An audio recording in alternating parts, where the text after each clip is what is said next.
ఆంధ్రప్రదేశ్ రాజకీయాల్లో సంచలనం చోటు చేసుకుంది. మాజీ ముఖ్యమంత్రి అలాగే వైసీపీ అధినేత జగన్మోహన్ రెడ్డి తల్లి విజయమ్మతో జేసీ ప్రభాకర్ రెడ్డి భేటీ అయ్యారు. భేటీ అయ్యి వారి యోగక్షేమాలు తెలుసుకున్నటువంటి నేపథ్యంలో విజయమ్మ అలాగే జేసీ ప్రభాకర్ రెడ్డి గారి భేటీ దేనికి సంకేతం? వారిద్దరి భేటీలో ఎటువంటి రాజకీయ అంశాలు చర్చకొచ్చాయి? రాజకీయ పరంగా వీళ్ళిద్దరూ భేటీ అయ్యారా, లేదంటే కుటుంబ పరంగా వీరిద్దరి భేటీ జరిగిందా అనే దాని మీద మనం విశ్లేషణ చేసుకునేటువంటి ప్రయత్నం చేద్దాం. ప్రస్తుతం మనతో పాటు ఉన్నారు ప్రముఖ రాజకీయ విశ్లేషకులు అంకమరావు గారు. సార్తో మాట్లాడదాం. Sir hi sir. హాయ్ అమ్మ. ఈరోజు ఆంధ్రప్రదేశ్ రాజకీయాల్లో సంచలన విషయం అయితే చోటు చేసుకుంది. విజయమ్మ గారిని జేసీ ప్రభాకర్ రెడ్డి గారు వెళ్ళి కలిశారు. అంటే వైఎస్ రాజశేఖర్ రెడ్డి గారు బ్రతికున్న సమయంలో జేసీ బ్రదర్స్ ఇద్దరు కూడా వైఎస్ కుటుంబానికి సన్నిహితంగా ఉండేవారు. కానీ వైఎస్ రాజశేఖర్ రెడ్డి చనిపోయిన తర్వాత జగన్మోహన్ రెడ్డికి అలాగే జేసీ బ్రదర్స్కి కూడా కొంచెం గ్యాప్ ఉన్నటువంటి నేపథ్యంలో ఎప్పుడు విజయమ్మ గారిని కలిసినటువంటి దాఖలాలు లేవు.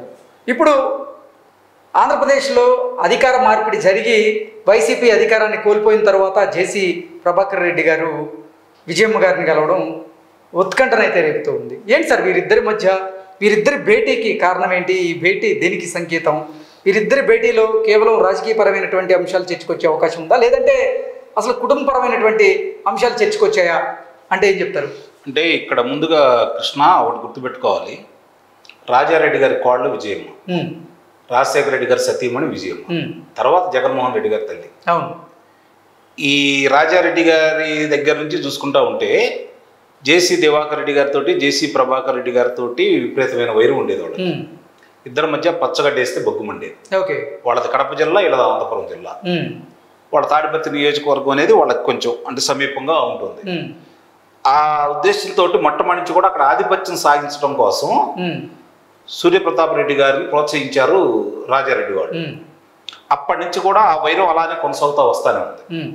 ఈ రోజు అది సమసిపోయిద్దని కానీ లేకపోతే ఇదేదో విచిత్రం అని అయితే నేను అనుకోవట్లేదు.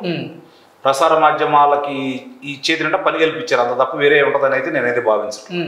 ఎందుకంటే ప్రభాకర్ రెడ్డి గారిని చూసుకుంటా ఉంటే జేసీ దివాకర్ రెడ్డి గారు కొంచెం మామూలుగా మాట్లాడతారు, కానీ ఈయన అలా కాదు, ఉండదేదో ముఖాన్ని మాట్లాడేస్తారు. జగన్మోహన్ రెడ్డి పాలనలో అనేక అవకతవకలు అవినీతి జరిగింది అంటూ కూడా విరుచుకుపడినటువంటి 60 పైన ఆయన మీద అభియోగాలు ఉన్నాయి. ఎగ్జాక్ట్లీ, కేసులు ఉన్నాయి, 66 కేసులు ఉన్నాయి. తర్వాత ఎన్నో రోజులు ఆయన కారాగారంలో కూడా ఉన్నారు. అయినా సరే వెరవకుండా పోరాటం చేసిన యోధుడు, అందులో ఎలాంటి సందేహం కూడా ఏం లేదు. ఆయన నేపథ్యం కాంగ్రెస్ పార్టీ అయినా తెలుగుదేశం పార్టీ వచ్చిన తర్వాత చిత్తశుద్ధితోటి నిజంగానే తెలుగుదేశం పార్టీ యొక్క భవిష్యత్తు గురించి ఆలోచించి చేస్తున్నారు. అందులో ఎలాంటి సందేహం కూడా ఏమి లేదు. అలాంటి వ్యక్తిని ఈ రోజు మనం వేరే విధంగా ఆలోచించాల్సిన అవసరం కూడా లేదు.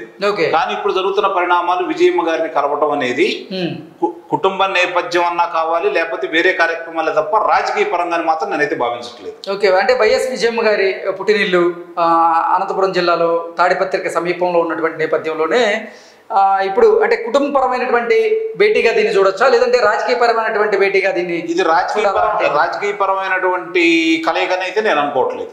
ఓకే. నిస్సందేహంగా మామూలుగా కుటుంబానికి సంబంధించినంత వరకే భావించాలి మనం. అంటే రాజశేఖర్ రెడ్డి గారు బ్రతికున్న సమయంలో మాత్రమే ఇటు ప్రభాకర్ రెడ్డి గారు కానివ్వండి, దివాకర్ రెడ్డి గారు కానివ్వండి, ఈ కుటుంబ అంటే రాజశేఖర్ రెడ్డి కుటుంబంతో అలాగే విజయమ్మ గారితో బాగుండేవారు. ఆయన మరణానంతరం కొంచెం గ్యాప్స్ అయితే వచ్చినాయి, వివాదాలు కూడా ఉన్నాయి వారికి. ఈ నేపథ్యంలోనే అసలు ఎప్పుడు కలిసినటువంటి సందర్భం లేదు. ఇప్పుడు వైసీపీ అధికారాన్ని కోల్పోయిన తర్వాతే ఇప్పుడు ప్రభాకర్ రెడ్డి గారు విజయమ్మ గారిని కలవడం, దీన్ని ఎలా చూడాలి అసలు? అంటే ఇప్పుడు ఇక్కడ పెట్టారు కదా టీడీపీలోకి విజయమ్మ అనేది, ఇది చాలా హాస్యాస్పదం. ఓకే. అందులో అనుమానం లేదు. ఇది జరిగితే అది మరో ప్రపంచ యుద్ధం వచ్చినట్టే. ఓకే. ఈ అభిప్రాయాన్ని ముందు మార్చుకోవాలి ఫస్ట్, మొట్టమొదటి. నేను అందుకే ఆ ప్రశ్న కూడా ఈ అభిప్రాయాన్ని ముందుగా మార్చుకోవాలి.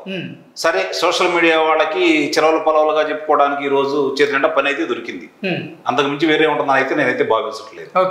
ఇక విజయమ్మ గారి నేపథ్యం చూసుకుంటే రాజశేఖర రెడ్డి గారు ఉన్నప్పుడు, రాజశేఖర రెడ్డి గారు చనిపోయిన తర్వాత కుమారుణ్ణి ముఖ్యమంత్రిగా చూడాలని రాజశేఖర రెడ్డి గారి కంటే ఎక్కువగా తప్పించిపోయినటువంటి వ్యక్తి విజయమ్మ గారు.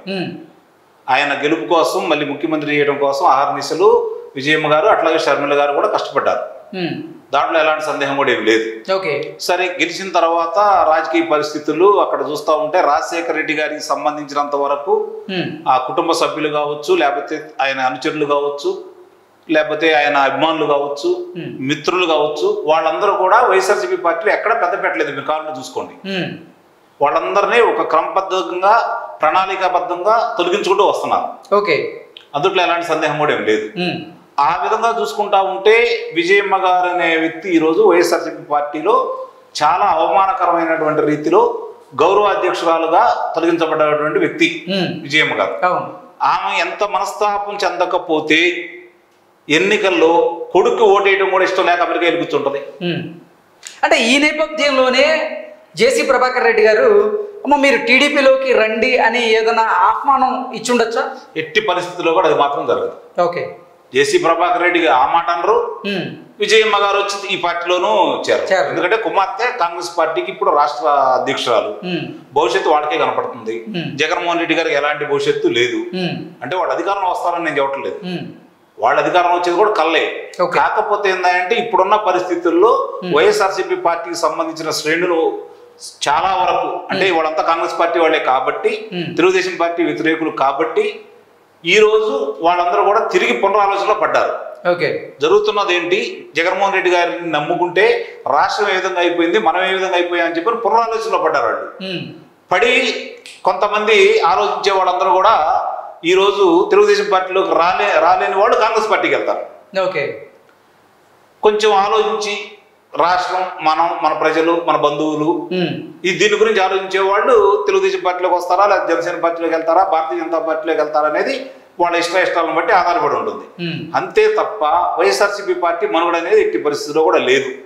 ఓకే, ఇప్పుడు ముఖ్యంగా విజయమ్మ గారు వచ్చే తల్లి తెలుగుదేశం పార్టీలోకి వస్తారు అనేది కూడా కళ్ళలో కూడా అనుకోవాల్సిన అవసరం లేదు. మరి జేసీ ప్రభాకర్ రెడ్డి గారు ఇక్కడ విజయమ్మ గారిని కలవడం వెనుక కారణం ఏంటి అసలు? అంటే ఏం చెప్తారు సార్? ఆయన ఏదైనా సరే బయటకు వచ్చి చెప్పేస్తాడు. ఆయన చెప్తే తప్ప మనకు తెలియదు దాని గురించి. ఎందుకంటే జగన్మోహన్ రెడ్డి గారికి వ్యతిరేకంగా ఆయన పోరాటం చేశాడు. అలాగే ఆయన మొన్న కూడా కొన్ని వివాదాస్పదమైనటువంటి వ్యాఖ్యలు కూడా చేశాడు జగన్మోహన్ రెడ్డి పాలన మీద చేశాడు.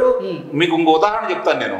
మొన్న అక్కడ ఆయన న్యాయవాది శ్రీనివాసులు ఆయన వచ్చి గతంలో ఈయనతో పాటు ఉండి వైఎస్ఆర్సీపీ పార్టీకి వెళ్ళి ఈయన మీద అభియోగాలు మోపి చాలా ఇబ్బంది పెట్టి నానా హింస చేసిన వ్యక్తి అధికారం కోల్పోంగంలోనే వైఎస్ఆర్సీపీ పార్టీ ఆయన ఈయన ఇంటికి వస్తే వచ్చారు, గౌరవించాలి, వెళ్ళిపోండి అన్నాడు. ఆయన ఎంత బతిలాడు అనకుండా వెనకపోతే మనుషులు పెట్టి బయటకు పంపించేశాడు. అలాంటి వ్యక్తి జేసీ ప్రభాకర్ రెడ్డి గారు. అంతే తప్ప ఇలాంటి కార్యక్రమాలు చేపడతాడని కానీ, ఇది సహజంగానే మన వాళ్ళకి చేతి నిండా పని కావాలి కాబట్టి ఇది ఒక అంశం దొరికిందని అయితే నేను భావిస్తున్నాను. ఓకే, అంత తప్ప వేరే విజయమ్మ గారి యోగక్షేమాలు తెలుసుకోవడానికి మాత్రమే జేసీ ప్రభాకర్ రెడ్డి గారు విజయమ్మతో భేటీ అయ్యి ఉండొచ్చు అంటారా? గతంలో ఉన్నటువంటి మీరు అన్నట్టు గతంలో ఉన్నటువంటి సన్నిహిత సంబంధాలను దృష్టిలో పెట్టుకొని ప్రస్తుతం ఇప్పుడున్న పరిస్థితిని బట్టి ఆమె దగ్గరికి వెళ్ళి మాట్లాడితే మాట్లాడి ఉండొచ్చు. ఓకే, అది వ్యక్తిగతానికి సంబంధించినంత వరకే, కుటుంబ పరంగానైతే నేను భావిస్తున్నాను. ఓకే, రాజకీయంగా మాత్రం దీన్ని ముడిపెట్టాల్సిన అవసరం లేదు.